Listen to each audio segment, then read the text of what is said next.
ये जो अब मैं आपसे जो डिस्कस करने वाला हूँ ये थोड़ा सा टेक्निकल है। अब मैं प्योर लाइफ इंश्योरेंस प्रोडक्ट के बारे में बात कर रहा हूँ। अगर आप इसको समझेंगे तो आपको काफी चीजें लाइफ इंश्योरेंस के लिए भी हेल्पफुल रहेंगी और एग्जाम के लिए भी, आगे जो पॉलिसीज करते हैं उसके लिए भी, और जो एग्जाम की प्रिपरेशन हम कर रहे हैं उसके लिए। तो लाइफ इंश्योरेंस में क्या है, प्रोडक्ट्स होते हैं। जैसे आप देखें तो टीवी है, अब टेलीविजन है, उसके भी अलग अलग तरह की वैरायटीज होती है। सभी टीवी एक जैसे नहीं होते। जब आप शॉप पे जाते हैं तो वैरायटी बताते हैं, हर उसके अलग अलग फीचर्स है। तो लाइफ इंश्योरेंस में भी कुछ प्रोडक्ट्स, उनके सबकी अपनी अपनी स्पेशल स्पेशल कोई बेनिफिट्स है, कुछ ना कुछ उसके साथ फीचर्स जुड़े हुए हैं। तो लाइफ इंश्योरेंस प्रोडक्ट के बारे में बात करें। देखिए, प्रोडक्ट हमारा इंटेंजिबल प्रोडक्ट कैटेगरी में आता है। यानी कि ये जो प्रोडक्ट है ये हम टच नहीं कर सकते, इसको फील नहीं कर सकते। इसको हम जैसे बाइक है, हम तो बोलते हैं, हम कहते हैं भाई टेस्ट राइड दे दीजिए, कार है टेस्ट राइड करा दीजिए, चला के देख लेते हैं। लेकिन लाइफ इंश्योरेंस पॉलिसी को हम चला के नहीं देख सकते कि भाई कुछ करके देख लें। लाइक तो इनटेंजिबल प्रोडक्ट की यही खासियत होती है कि इनको सिर्फ समझना होता है, देखना होता है, इनको हम महसूस नहीं कर सकते, प्रैक्टिकल अप्रोच इनके साथ नहीं चला सकते। लाइफ इंश्योरेंस प्रोडक्ट में दो तरह के प्रोडक्ट होते हैं, एक विद प्रॉफिट और विदाउट प्रॉफिट। यानी कि कुछ प्रोडक्ट है जिनमें हमें प्रॉफिट भी मिलेगा, फायदा होगा, फाइनेंशियल हेल्प होगी, और कुछ होते हैं विदाउट प्रॉफिट, यानी कि इंश्योरेंस कवर का ऑप्शन उसमें रहेगा, बाकी चीजें उसमें नहीं रहेगी। तो वन बाय वन देखते हैं कि क्या है और इंश्योरेंस प्रोडक्ट कैसे तैयार हो। तो सबसे पहला और सबसे ज्यादा जो मार्केट में बोला जाता है वो है टर्म प्लान। तो हम इसको टर्म इंश्योरेंस कहते हैं। टर्म इंश्योरेंस क्या है? सपोज किसी की एज 30 ईयर्स है और वो 20 ईयर्स के लिए प्लानिंग करना चाहता है, तो मैं सारे एग्जांपल यही दूंगा, 30 एज 20 ईयर्स की प्लान। तो ये 20 ईयर्स का जो पीरियड है, इस पीरियड में रिस्क कवर रहेगा। टर्म प्लान रिस्क कवर रहेगा during this period. If some mishappening is there, insurance amount will be paid to the loan, और पैसा देते हैं। तो इंश्योरेंस का बेनिफिट होता है। और टर्म इंश्योरेंस का पर्पस यही होता है कि during the term of the policy अगर कोई डेथ हो जाती है तो हम उसके नॉमिनी को एक लम सम अमाउंट, जिसको हम बोलते हैं सम एश्योर्ड, वो अमाउंट हम पे करते हैं। सेकंड होता है एंडोमेंट इंश्योरेंस, एंडोमेंट एश्योरेंस, बंदोबस्ती योजना। कैसे? यही 20 ईयर्स का पीरियड है। 20 ईयर्स के पीरियड में अगर कोई मिसहैपनिंग हो जाती है तो हम इंश्योरेंस अमाउंट देंगे, जिसको हम सम एश्योर्ड बोल रहे हैं। और अगर डेथ नहीं होती है, 20 ईयर्स का पीरियड हो जाता है, तो हम कुछ उसको बेनिफिट तब भी देंगे। यानी कि sum benefit is payable on maturity also, either death और मैच्योरिटी। एंडोमेंट एश्योरेंस का पर्पस हुआ कि उसके जीते जी भी पैसा मिलेगा और डेथ होगी तो भी मिलेगा।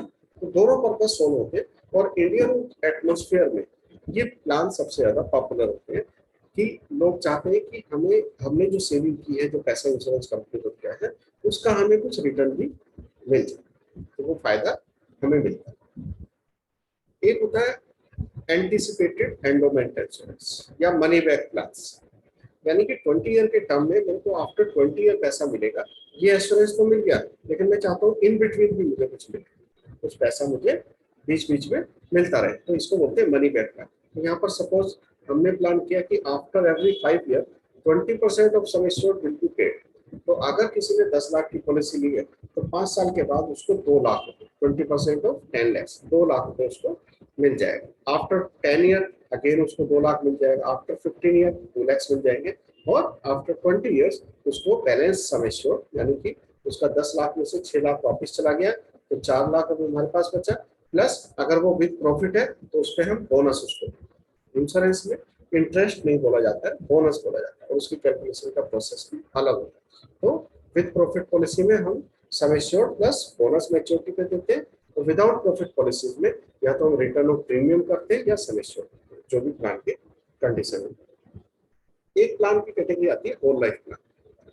होल लाइफ प्लान मतलब जब तक जो कस्टमर है, क्लाइंट है, वो जीवित रहेगा तब तक उसका इंश्योरेंस चलता है। अच्छा, डेथ तो होनी है, तो डेथ जब भी होगी उसके नॉमिनी को पैसे मिलेंगे, तो इसको बोलते हैं होल लाइफ इंश्योरेंस, पूरा जीवन उसका कवर रहे।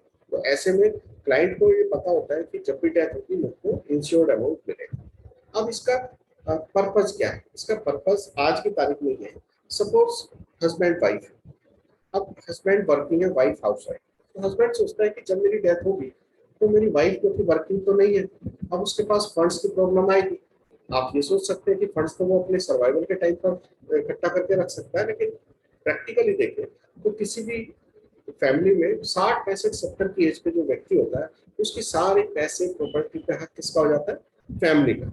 उसके बच्चे जो है वो उस पैसे को ले लेते हैं, जनरली ये होता है, यानी कि वो सेट हो जाता है सब। अब उसको हार्ड कैश चाहिए, तो उसको पता है कि मेरी डेथ के बाद मेरी वाइफ को यहाँ मकान से, दुकान से, प्रॉपर्टी से कुछ नहीं मिल पाएगा, तो he can arrange some hard cash through the arrangement of life insurance.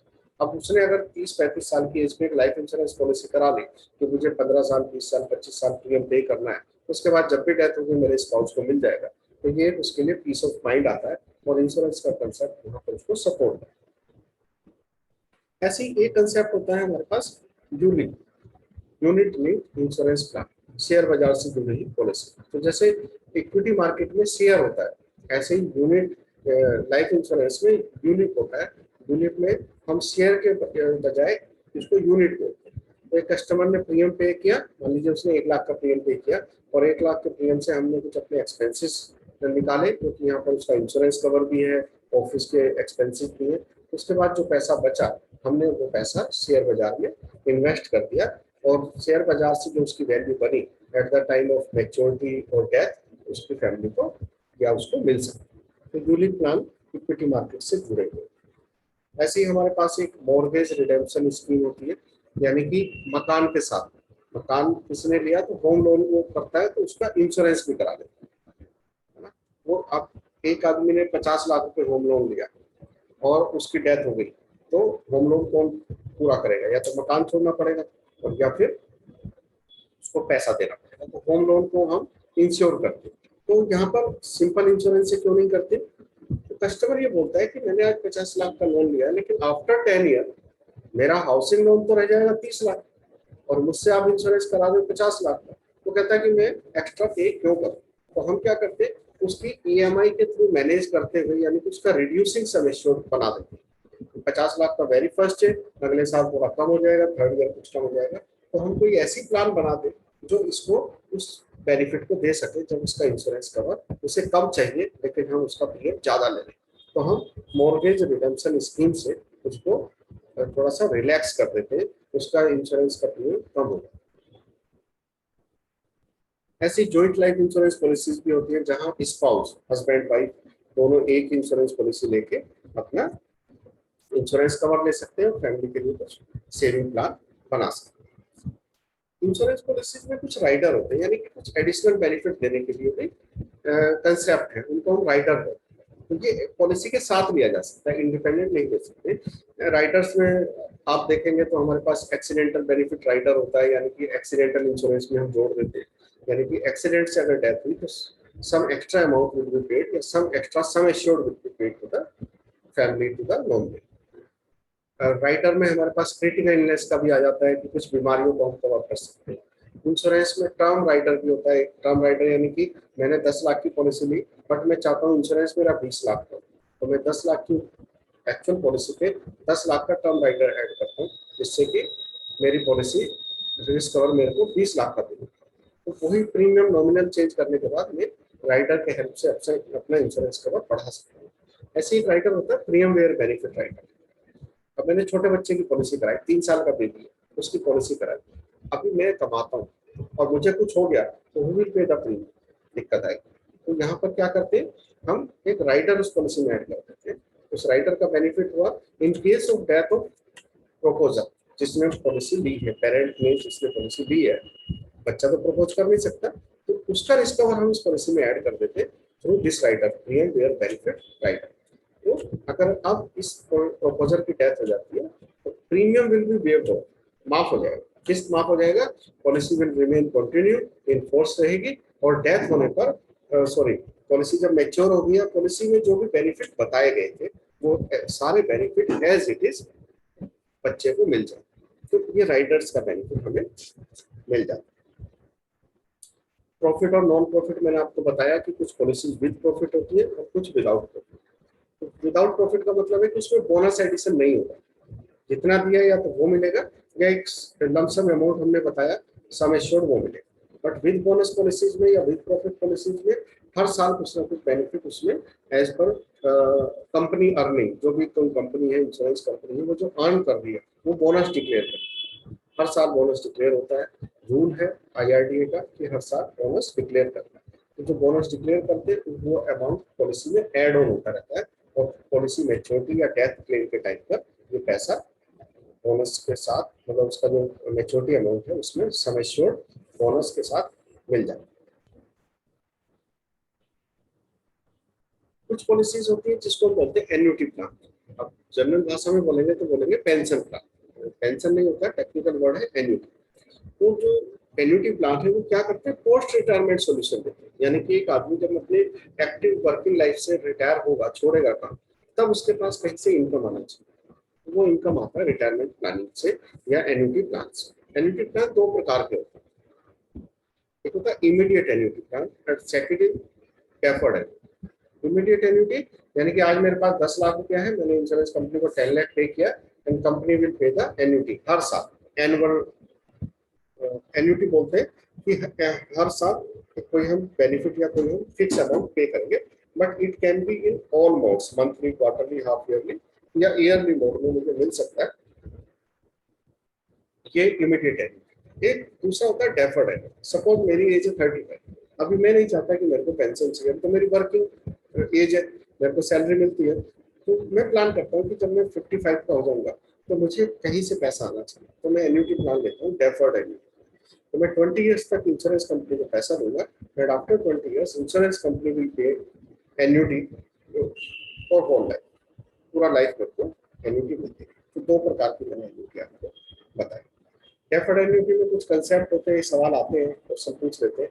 Commutation of pension. Commutation होता है कि अगर जब पेंशन मुझे मिलना शुरू होगा, सपोज 35 एज है, 55 से मैं पेंशन चाहता हूँ, लेकिन मुझे नहीं मालूम कि 55 पर मेरे को रिक्वायरमेंट क्या हो, आज नहीं मालूम, हो सकता है उस टाइम पर मुझे कुछ फंड्स की जरूरत है, पैसे की जरूरत है। तो इंश्योरेंस प्लान्स में, एन्युटी प्लान्स में प्रोविजन होता है कि आप 1/3 फंड को कम्यूट करा सकते हैं। सपोज उस टाइम पर मेरा 9 लाख रुपया था, तो मैं इंश्योरेंस कंपनी को बोल सकता हूँ कि आप मेरे को 3 लाख रुपए कैश दे दीजिए और बाकी 6 लाख पर एन्युटी स्टार्ट कर दीजिए। तो एन्युटी वो उसी प्रोपोर्शन में स्टार्ट हो जाएगी, यानी कि 1/3 माइनस करके 2/3 के हिसाब से मुझे एन्युटी मिलता है। एक क्वेश्चन आता है आपके एग्जाम में, उसको बोलते हैं ओपन मार्केट ऑप्शन। जब एन्युटी प्लान लेते हैं तो उसमें एक बड़ा डाउट होता है। सपोज आज मैंने किसी ए कंपनी से एन्युटी प्लान लिया और मैंने उस कंपनी को 10 साल 20 साल जो भी टाइम रखा, पैसा दिया। After that period insurance company ने बताया कि भाई हम आपको इतना एन्युटी देंगे, लेकिन उस टाइम पर किसी भी कंपनी का एन्युटी रेट ज्यादा है, तो मेरे को क्या ये फ्रीडम है कि मैं दूसरी एन्युटी प्लान कंपनी में जा सकूं और वो एन्युटी प्लान ले सकूं? तो यहाँ पर कहा yes, this is called open market option. कि एन्युटी लेने के टाइम पर customer has freedom to get his annuity from any company. तो वो क्या करेगा, एक कंपनी को लेटर लिखेगा कि please transfer my fund to B company and I will purchase annuity from that B company.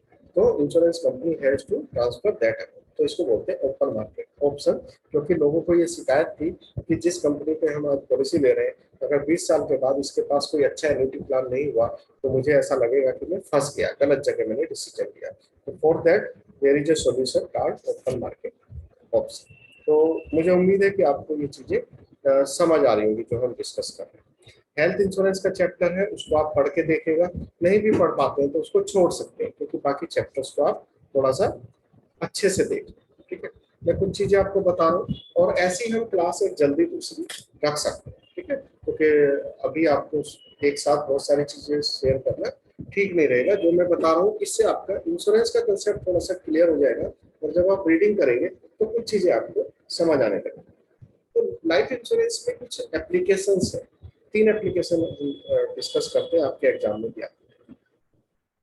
तो क्या एप्लीकेशन है? एक है मैरिड वुमेन प्रॉपर्टी एक्ट 1874 का। ये एक एक्ट है जो कहता है कि अगर किसी व्यक्ति ने, मैरिड पर्सन ने, क्योंकि 1874 में 1874 में हमारी सोसाइटी में, खासकर इंडिया में, क्या कंसेप्ट रहा होगा सोसाइटी का, फीमेल की क्या कंडीशन रही होगी, आप समझ सकते हो। तो 1874 में एक कानून बना जिसको बोलते हैं मैरिड वुमेन प्रॉपर्टी एक्ट। कोई भी व्यक्ति जो मैरिड है वो अपनी वाइफ और बच्चों के नाम पर कोई प्रॉपर्टी रख सकता है, तो उस प्रॉपर्टी को ट्रांसफर कर सकता है, यानी कि उसके राइट जो है वो अपनी फैमिली को ट्रांसफर कर सकता है। तो आप बोलोगे कि ये तो कभी भी कर सकता है, नॉर्मल है। नहीं, इस एक्ट में प्रोविजन है कि एक बार वाइफ और बच्चों के लिए वो मैंने प्रॉपर्टी ट्रांसफर कर दी तो मेरा अधिकार उस पर से खत्म हो जाता है। आई हैव नो राइट, ना मैं उसे चेंज कर सकता हूँ, ना मैं उसे सेल कर सकता हूँ, ना कहीं गिरवी रख सकता हूँ, मैं कुछ नहीं कर सकता। तो this act has provided some security to the wife and children. उनको सिक्योरिटी हो गई कि भाई चलो अब ये पैसा कहीं नहीं जा सकता। अब इसका देखिए कि फायदा क्या होता है। सपोज एक बिजनेस हाउस है, बड़ा बिजनेस हाउस है, अब उसके पास बहुत प्रॉपर्टी है। आपने भी देखा होगा पिछले 10-20 सालों में बहुत बिग हाउसेस जीरो पे आ गए। जैसे आप अनिल अंबानी का ही देखिए, अनिल अंबानी का बिजनेस कहाँ, वो टॉप 10 रिचेस्ट पर्सन में आ गया था, आज उसकी हालत जेल जाने की हो जाती है। तो अब ऐसे में अगर मान लीजिए सारा उसका प्रॉपर्टी, सारा बिजनेस खत्म हो जाता है तो उसकी वाइफ का, बच्चों का क्या होगा। तो यहाँ पर उसने क्या किया कि कुछ अपने मकान, कुछ अपनी प्रॉपर्टी एमडब्ल्यूपी एक्ट में रजिस्टर कर। अब जब ये बैंक और बाकी और उसके जो लेनदार होंगे वो जब उससे पैसा मांगेंगे तो वो उसकी सारी प्रॉपर्टी को सीज करा सकते हैं, कोर्ट से डिसीजन ले सकते हैं कि वो प्रॉपर्टी सेल करके हमें पैसा मिले। बट जो एमडब्ल्यूपी एक्ट में प्रॉपर्टी है उसको वो एक्वायर नहीं कर सकते।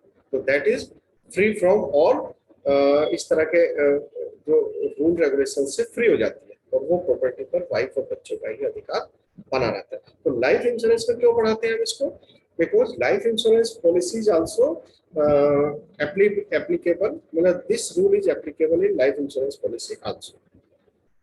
हम एमडब्ल्यूपी एक्ट में पॉलिसी रख सकते हैं, मैं अपना नॉमिनेशन एमडब्ल्यूपी एक्ट में वाइफ और बच्चों को दे सकता हूँ, तो इससे मिलने वाली all proceeding will go for benefit of my wife and children.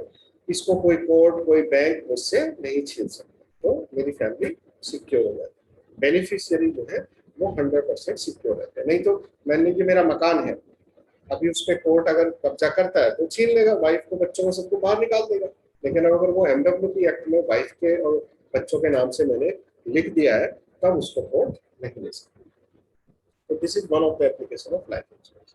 Second application is की मैन इंश्योरेंस। की मैन इंश्योरेंस, अभी इंश्योरेंस में हम देखते हैं कि बिग हाउस की बात कर लेते हैं, कोई कंपनी है। अब कोई कंपनी जो है वो, उसमें कोई की पर्सन होते हैं, हर कंपनी में की पर्सन होते हैं, वो होते हैं जो उस कंपनी को चला रहे होते हैं, चाहे वो सैलरीड है, चाहे वो उसके मैनेजमेंट में है या मालिक, कोई ना कोई ऐसा होता है। कोई हो सकता है इंजीनियर ऐसा हो, कोई फाइनेंशियल एक्सपर्ट ऐसा हो, फैमिली का कोई मेंबर हो, तो वो की मैन है। और वो की मैन जो है बहुत इंपॉर्टेंट है उस कंपनी के लिए। तो कंपनी क्या करती है, अपने पैसे से उस की मैन का इंश्योरेंस करा देती है, अपने पैसे से उस की मैन को इंश्योर कर देती है। और अगर उस की मैन के साथ कोई मिसहैपनिंग हो जाती है तो company will get the amount.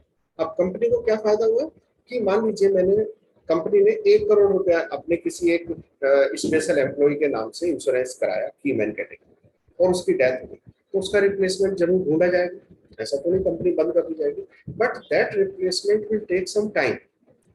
तो कुछ टाइम लगेगा उसको, 6 महीने, 4 महीने कुछ लगेगा सेटलमेंट होने में। फिर उसका जो प्रोडक्टिविटी है या जो उसकी क्वालिटी है, उसको वहां पर आने में, उस कंपनी को दोबारा से उस स्टेज पे ले जाने में टाइम लगेगा। तो कंपनी को कहीं ना कहीं कुछ फाइनेंशियल लॉस होता है, तो उस फाइनेंशियल लॉस से बचाने के लिए की man insurance. Third is MRI, mortgage redemption insurance, जो मैंने पीछे प्रोडक्ट में भी डिस्कस किया था कि यह डिक्रीजिंग टर्म इंश्योरेंस है, तो जिससे कि कस्टमर के ऊपर बर्डन नहीं रहता ज्यादा प्रीमियम पे करने। ऐसे इसका एक छोटा सा कंसेप्ट आता है रिबेट्स। रिबेट्स का मतलब होता है कि इंश्योरेंस कंपनी जब पॉलिसी देती है तो पॉलिसी में कुछ रिबेट डिस्क्लोज करती है, वो कहते हैं सम एश्योर्ड रिबेट।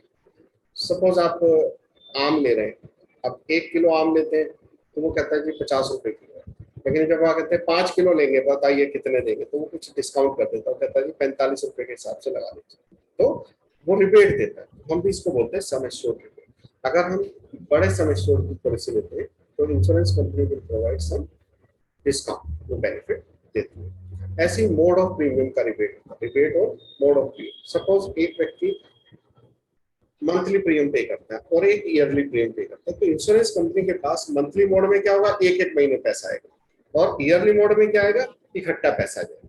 तो यहाँ पर वो कस्टमर को कहता है कि हम इकट्ठा पैसा आप देते हो, ईयरली मोड में देते हो, तो हम आपको कुछ डिस्काउंट देते हैं, उसको बोलते हैं रिबेट। तो rebate on mode of premium, तो जनरली वो हम देते हैं। ऐसे ये कंसेप्ट आता है कि एप्लीकेशन है, छोटे छोटे वर्ड से आप समझेंगे। एक्स्ट्रा प्रीमियम, जो प्रीमियम के रेट है वो स्टैंडर्ड लाइफ के लिए डिक्लेयर होते हैं, ठीक है, लेकिन कई बार लाइफ सब स्टैंडर्ड कैटेगरी में आती है, तो उसके लिए एक्स्ट्रा प्रीमियम देना पड़ता है। सपोज एक हैवी वेट है, वेट ज्यादा है, एक आदमी का वेट है 100 kg, एज है 35, तो वो एबनॉर्मल वेट हो गया, तो इंश्योरेंस वो लेना चाहता है। इंश्योरेंस कंपनी उसको मान लीजिए अलाउ कर देती है, यस हम तैयार हैं, बट क्योंकि उसका वेट ज्यादा है तो रिस्क भी ज्यादा है उसकी लाइफ, तो उस केस में हम उससे कुछ एक्स्ट्रा प्रीमियम लेंगे। या कोई हैंडीकैप है, उसकी लाइफ का रिस्क ज्यादा है, मतलब किसी का पैर खराब है, हाथ खराब है, तो उसका रिस्क बढ़ जाता है, तो लाइफ इंश्योरेंस कंपनी रिस्क के अकॉर्डिंग चार्ज करती है, तो they will charge some extra premium. ऐसे कि वो एक्स्ट्रा बेनिफिट लेना चाहता है, जैसे मैंने राइडर्स बताया था, वो कहता है मेरे को एक्सीडेंटल बेनिफिट चाहिए, मेरे को एडिशनल रिस्क कवर चाहिए टर्म राइडर के रूप में, या प्रीमियम ईयर बेनिफिट चाहिए, या हमने बताया आपको डिसेबिलिटी का कवर चाहिए, तो जो वो बेनिफिट लेगा उसके हिसाब से उसको चार्ज एक्स्ट्रा देना पड़ेगा। जैसे आप कोई सामान खरीदते हैं, जैसे आप केक खरीदते हैं, तो केक का रेट कैसे बढ़ता है, टॉपिंग से बढ़ता है। आप कहते हैं नॉर्मल टॉपिंग है या चॉकलेट टॉपिंग है, कुछ भी आप उसमें एडिशनल कराते हैं तो वो चार्जेस बढ़ जाते हैं। ऐसे लाइफ इंश्योरेंस पॉलिसी में चार्जेस बढ़ जाते हैं। तो प्रीमियम जब कंपनी डिसाइड करती है तो उसमें कई फैक्टर आते हैं, प्रीमियम सिंपल ऐसा नहीं है। लाइफ इंश्योरेंस की जो स्टडी है वो थोड़ा सा टफ स्टडी होती है, उसमें ऐसा नहीं है कि किसी चीज का रेट डिसाइड कर दिया सिंपल में।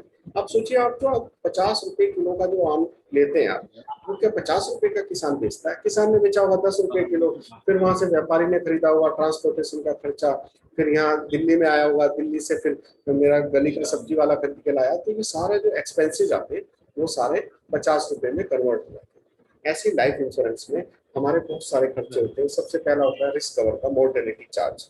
मोर्टेलिटी तो वो एज के हिसाब से चेंज होता रहता है। एक्सपेंसेस ऑफ मैरिज चलाने के लिए इंश्योरेंस एडवाइजर का कमीशन है, गवर्नमेंट ऑफिसर का सैलरी है, ऑफिस का सैलरी है, और बहुत सारे ऑफिस के अपने खर्चे होते हैं। उन सब खर्चों को चलाने के लिए एक इंश्योरेंस में रिजर्व होता है, क्योंकि इंश्योरेंस में क्या हुआ, पैसा लिया और तुरंत रिस्क कवर उसका चालू, तो बहुत बड़ा अमाउंट भी देना मुझे तो पड़ता बताया था है। आपने देखा कि कोरोना टाइम में बहुत एक्स्ट्रा गार्डन डेथ के हुई, बारे में। अब इनमें से सबका इंश्योरेंस होगा या बहुत लोगों का इंश्योरेंस होगा, तो इंश्योरेंस कंपनी हैज टू पे द क्लेम, उसके लिए वो रिजर्व रखती है। तो इंश्योरेंस कंपनी का स्टडी होता है कि कभी भी कुछ भी हो सकता है, तो वो कुछ पैसा रिजर्व रखते हैं। तो उस रिजर्व को रखने के लिए भी एक्स्ट्रा ही तो लेंगे कस्टमर से, अपनी जेब से कोई रिजर्व थोड़ा ही बनाएंगे, तो कस्टमर से थोड़ा थोड़ा एक्स्ट्रा लेते हैं, उसको रिजर्व पूल फिर बनाते मैंने रहते जो हैं, एड्रेस बड़ी सेलेक्ट करता किया है ना, रहते वो मेरे ऑफिस का एड्रेस हैं। है। ऐसे ही होता है उसको बोनस कोडिंग, हम कहते हैं विद प्रॉफिट विदाउट प्रॉफिट। तो जब हम विद प्रॉफिट कहेंगे तो विद प्रॉफिट कहाँ से आएगा, वो कस्टमर से जो प्रीमियम लेंगे उसमें कुछ एक्स्ट्रा प्रीमियम डाल देंगे, उस प्रीमियम को हम कहीं इन्वेस्ट करेंगे, उस पर हम इंटरेस्ट अर्न करेंगे, and that interest will be given to the office में policy holder in the shape of bonus. Office तो 63। जो मोर्टेलिटी रेट के हिसाब से जो प्रीमियम कैलकुलेट करते हैं उसको बोलते हैं हम रिस्क प्रीमियम। और जो हम ऑफिस मैं के अभी नहीं सारे पी पाऊंगा ना, एक्सपेंसेस ये सब चीजें लगाने के बाद, क्योंकि उसको चलाने के लिए, पॉलिसी बनाने के लिए सारा प्रिंटर है, सर ये एक्सक्यूज मी आपका सर। इलेक्ट्रिसिटी बिल है, रेंट सर है, ये चेतन ऑफिस के सोनी जी का अलग माइक एक्सपेंसेस ऑन है, है। कराने के बाद जो प्रीमियम बनता है उसको बोलते हैं ऑफिस बिल। तो इस तरीके से हमारा जो है लाइफ इंश्योरेंस का प्रोसेस काम करता है। तो अभी हमारे पास 2-4 मिनट है, अगर कोई क्वेरी है तो हम क्वेरी आपकी ले सकते हैं, कोई सवाल है तो आप पूछ सकते हैं, या आपको मेथड समझ आ रहा है तो हम इसको फिर आगे कंटिन्यू रख सकते हैं। 1-2 दिन बाद फिर हम किसी भी टाइम पर डिसाइड करके दोबारा से मिल सकते हैं। तो आप सबके लिए ओपन है, अगर कुछ पूछना चाहते हैं, कहना चाहते हैं, तो आप मैसेज लिख के या स्पीकर ऑन करके आप बात कर सकते हैं।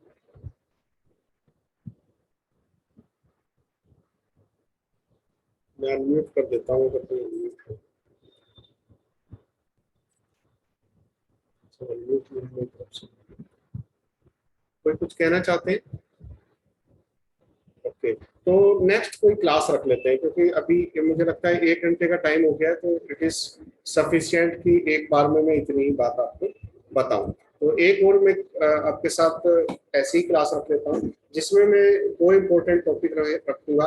एक तो कि ये लाइफ इंश्योरेंस में किस तरह से हम सिलेक्शन करते हैं, लोगों का सिलेक्शन कैसे करते हैं। अभी ये तो नहीं है कि कोई हॉस्पिटल में एडमिट और मुझे फोन करे कि एक इंश्योरेंस पॉलिसी चाहिए और मैं उसको पॉलिसी दे दूँ, तो इट इज नॉट पॉसिबल। तो हाउ वी डिसाइड कि whether insurance has to be given और नॉट, और क्लेम प्रोसेस कि भाई जो हमने पैसा लिया है, इतने साल तक हमने पैसा लिया है या रिस्क कवर उसका किया है, तो इन दैट केस हम कैसे उसको पेमेंट करते हैं। तो ये 2 इम्पोर्टेंट टॉपिक है, बाकी और कुछ छोटी छोटी चीजें और नेक्स्ट टाइम में आपके साथ शेयर करूंगा। तो आज के लिए बस इतना ही। अगर कोई आपकी क्वेरी है तो आप दोबारा से मुझे बोल सकते हैं। आपको जैसा भी लगा हो मुझे व्हाट्सएप पे आप मैसेज कर सकते हैं, उससे मैं आगे वो चीजें कवर कर सकता हूँ। या कोई क्वेरी ऐसी बनती है जो अभी नहीं पूछना चाहते, बाद में करना चाहते, तो आप उससे व्हाट्सएप पे बात कर सकते हैं या कॉल कर सकते हैं। तो थैंक यू वेरी मच। 1 घंटा मुझे आपने सुना। होप कि आपको ये समझ आया होगा, कुछ एग्जाम की तैयारी में आपको हेल्पफुल रहेगा। Thank you friends, thank you.